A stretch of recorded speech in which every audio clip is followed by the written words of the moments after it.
विश्व गुरु अनंत श्री विभूषित महामंडलेश्वर स्वामी श्री महेश्वरानंद जी महाराज के श्री चरणों में दंडवत प्रणाम करते हुए सभी महापुरुषों के चरणों में प्रणाम और विराजमान सभी सत्संगी भाइयों के चरणों में प्रणाम। मातृशक्ति माताएं बहनें और बाल गोपाल, शास्त्र ये बात बताता है कि दुर्लभो मानव सुदेहो तेहिना क्षणभंगुरा तत्रापि दुर्लभम मन्य वैकुंठ प्रदर्शना। कहा है कि ये मनुष्य जीवन है जो बहुत दुर्लभ मिला है और दुर्लभ होते हुए भी ये क्षण भंगुर है, क्षण क्षण में इसका नाश हो रहा है। बचपना, जवानी, बुढ़ापा, मृत्यु, ये काल चक्र सबके सिर पे मंडरा रहा है। जो मृत्यु न आए उससे पहले इन महापुरुषों के चरणों में बैठकर जिसने उस आत्मज्ञान को पा लिया, उस ब्रह्म विद्या को प्राप्त कर लिया, समझ लो उसने अपना मनुष्य जीवन को सार्थक कर लिया है। नहीं तो हमारा मनुष्य जीवन ऐसे ही जा रहा है।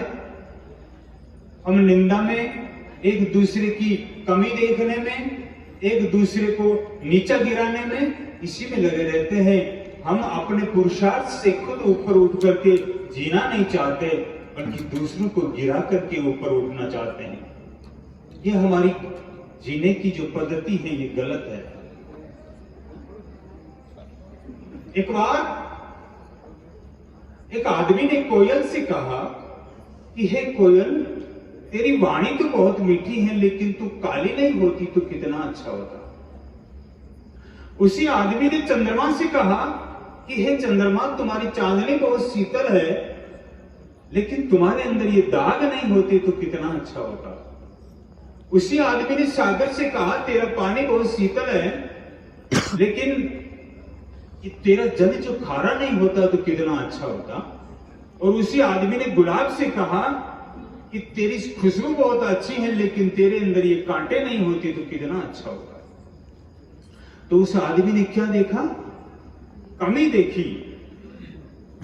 तो इन चारों ने मिलकर के उस आदमी से कहा कि हे इंसान, तेरे को परमात्मा ने बहुत खूबसूरत बनाया है, लेकिन तू दूसरों में तेरे अंदर कमी देखने की आदत नहीं होती तो कितना अच्छा होता।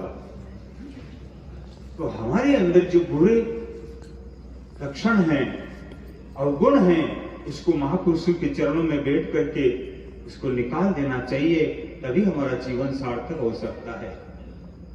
आज जो विश्व के अंदर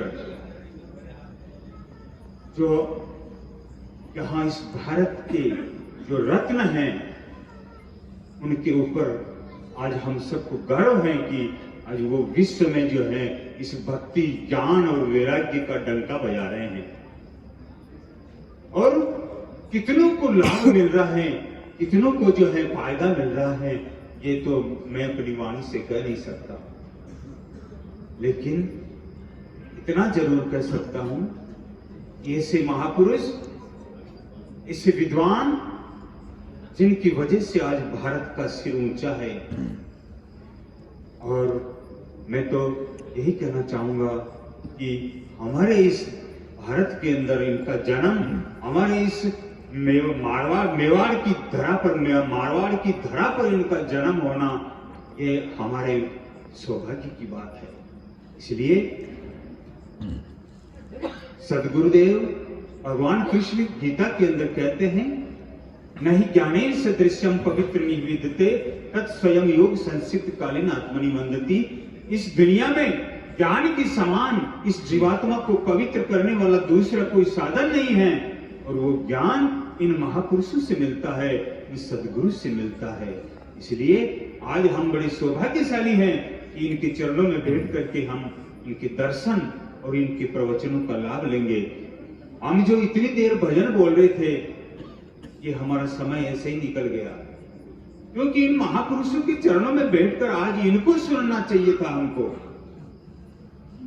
इनकी वाणी का हमें फायदा मिलने वाला होना चाहिए, लेकिन हम इनसे वंचित रह रहे हैं। इसलिए मैं ज्यादा न कह करके अपनी वाणी को विराम देता हूं और मैं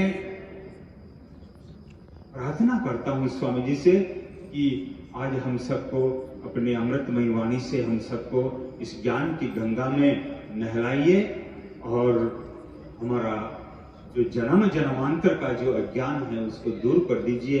इतने कहकर के हम अपनी वाणी को विराम देते हैं। एक बार फिर से जोर से जय जयकार कर लेंगे। बोले सच्चिदानंद भगवान की, सदगुरु देव की, महेश्वरानंद जी महाराज की।